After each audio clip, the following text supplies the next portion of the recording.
Shalom, shalom les frères et sœurs, soyons tous bénis dans le nom puissant de Jésus-Christ de Nazareth. Oui, c'est encore votre serviteur, votre humble serviteur, l'apôtre Niezalé Ebenezer, qui encore va parler au monde entier, va parler de quelque chose de fondamental aux dirigeants de ce monde-là. Ceux qui se disent super puissants de ce monde-là, ceux qui se disent qu'ils sont ceux-là même qui sont détenteurs de pouvoir dans ce monde-là. Je vois un peu les comportements déplacés, les comportements un peu bizarres. Je ne comprends rien. Je ne comprends rien. Mais des passages, je voulais dire ceci au colonel Assimi Goïta. Oui, de faire très attention à son entourage. De véritablement faire très attention à son entourage. Parce que le Seigneur m'a montré quelque chose. De faire très attention à son entourage. Voilà. Ici, la parenthèse est fermée. Je voulais dire ceci. Vous, les dirigeants de ce monde, vous qui vous dites les arbitres de ce monde, les gendarmes de ce monde, les policiers de ce monde, vous qui vous dites que c'est vous qui détenez la vie sur cette terre, est-ce que vous avez un peu de remords? Est-ce que vous avez un peu de chagrin, de regrets? Quand partout dans le monde, vous semez la guerre, quand partout dans le monde, vous prenez des décisions arbitraires, quand partout dans le monde, vous faites les choses qui suscitent la colère,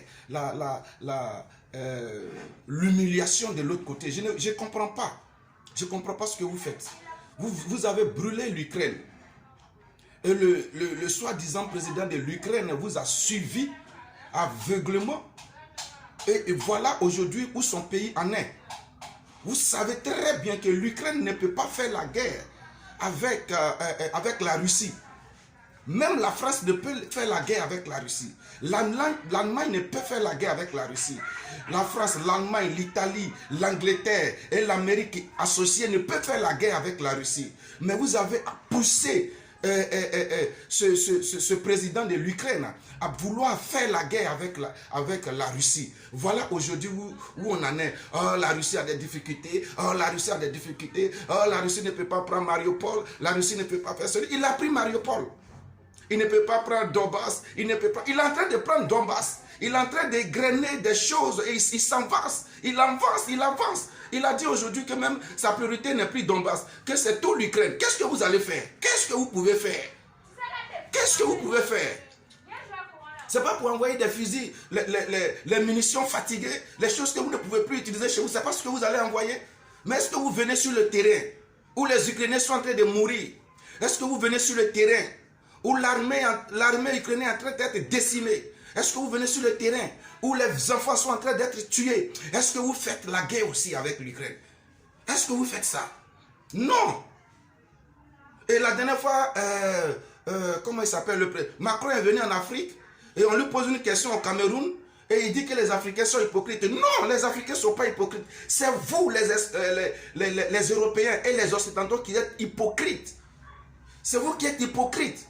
Quand vous dites qu'il ne faut plus utiliser le pétrole russe, le gaz russe, vous prenez les décisions passées et vous passez derrière pour aller commander le pétrole. Vous passez derrière pour aller commander le gaz. Qui est hypocrite dans tout ça? Qui est hypocrite? Quand l'Amérique dit non, on arrête tout, il ne faut plus utiliser. Et puis en même temps, il augmente son exportation de gaz et de pétrole de la Russie. Des centaines de millions, des centaines de barils, il passe à des centaines de millions de barils par jour. Qui est hypocrite dans tout ça? Qui est l'hypocrite? Vous ou nous? Nous qui nous disons que nous, si le grand frère veut faire la guerre avec le petit frère, on les fait asseoir. Et on dit au petit frère, il faut te calmer. On ne dit pas, petit frère, va frapper le grand frère, on est derrière toi. Nous, en Afrique, ça ne se fait pas. Le grand frère est respecté. Le droit d'aînesse ici est respecté. Chez nous, en Afrique, le droit d'aînesse est respecté. Et la puissance de force aussi est respectée. Nous, on ne peut pas dire à l'Ukraine d'aller faire la guerre avec la Russie. Tandis que nous-mêmes, on ne peut pas faire la guerre avec la Russie. On ne peut pas le faire. Et puis vous dites, nous, on n'a qu'à choisir. Les Africains ne choisiront pas. Les Africains, leur choix, c'est la paix. Les Africains, leur choix, c'est le respect. Les Africains, leur choix, c'est aujourd'hui comment faire pour qu'on soit au même niveau avec vous. C'est ça notre choix. Ceux qui vous suivent là, ils savent pourquoi ils vous suivent. Sinon, les Africains ne vous suivent pas. Même les présidents qui décident que nous on va faire ça, on va faire ça. Nous, le peuple, on ne les suivra pas. Comprenez ça? Comment vous faites? Qu'est-ce que vous avez dans vos têtes? Qu'est-ce que vous pouvez faire comme ça? C'est pas normal. Voilà, vous êtes en train de... Vous avez créé la pagaille en Ukraine. Comme si ça ne vous suffisait pas. Vous venez encore à Taïwan avec la Chine. Est-ce que les Américains peuvent faire la guerre avec la Chine? L'armée chinoise dépasse la population. Le nombre de l'armée chinoise dépasse la population américaine. Le nombre de l'armée chinoise dépasse la population chinoise, la population américaine, la population française, la population allemande, y compris. Mais pourquoi vous faites ça? Pourquoi vous faites ça?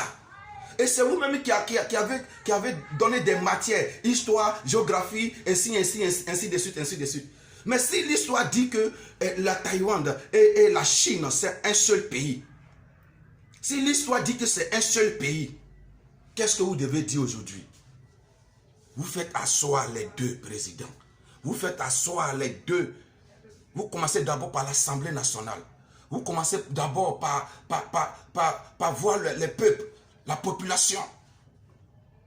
Et vous arrivez à une table ronde. Vous les faites asseoir, vous négociez jusqu'à ce qu'un cède. Si la Chine dit que la Taïwan, c'est les pays qui veulent le récupérer, pourquoi l'Amérique se lève en même temps pour dire que si vous venez, on va intervenir. On va intervenir.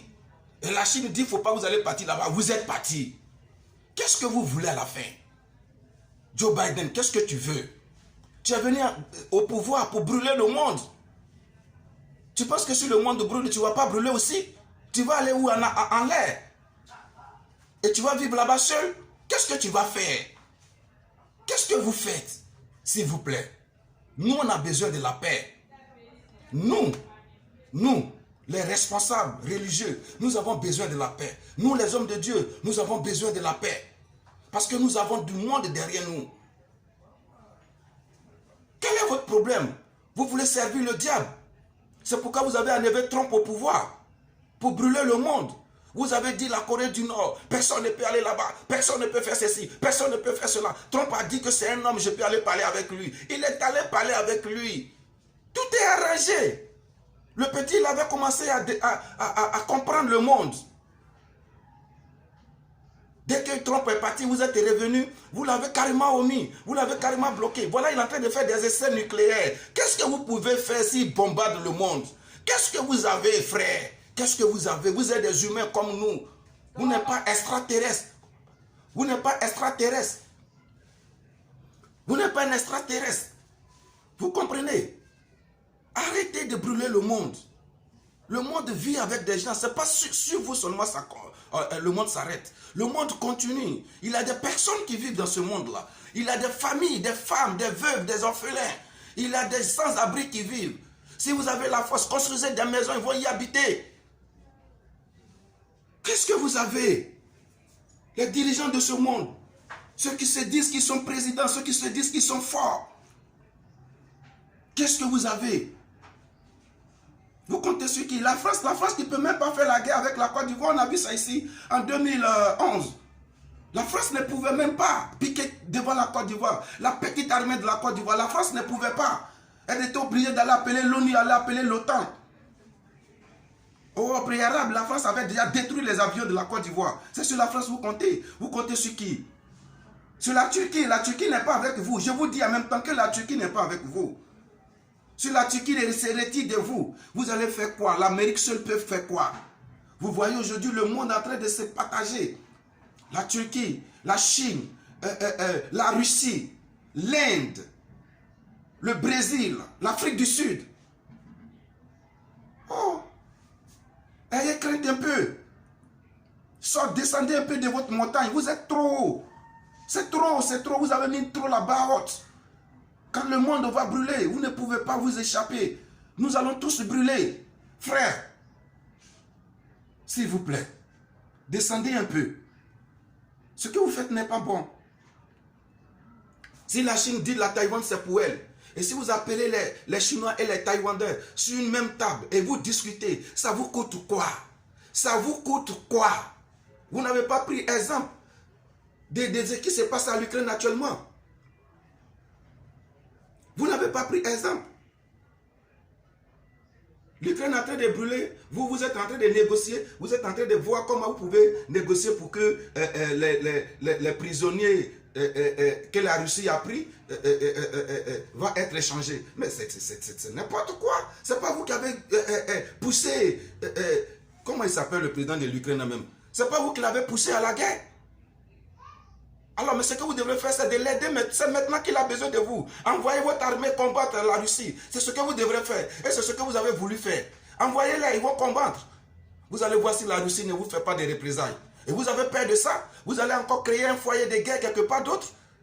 Nous n'avons pas besoin de ça. Nous avons besoin de la paix. Nous, les hommes de Dieu, nous avons besoin de la paix.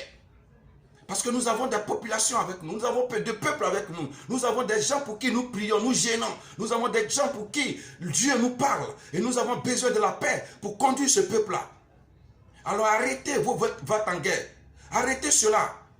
Nous ne sommes pas des gens qui sont à la vote en guerre, nous sommes des gens de dialogue, des gens de paix. Je n'ai pas aimé. Que Dieu nous bénisse.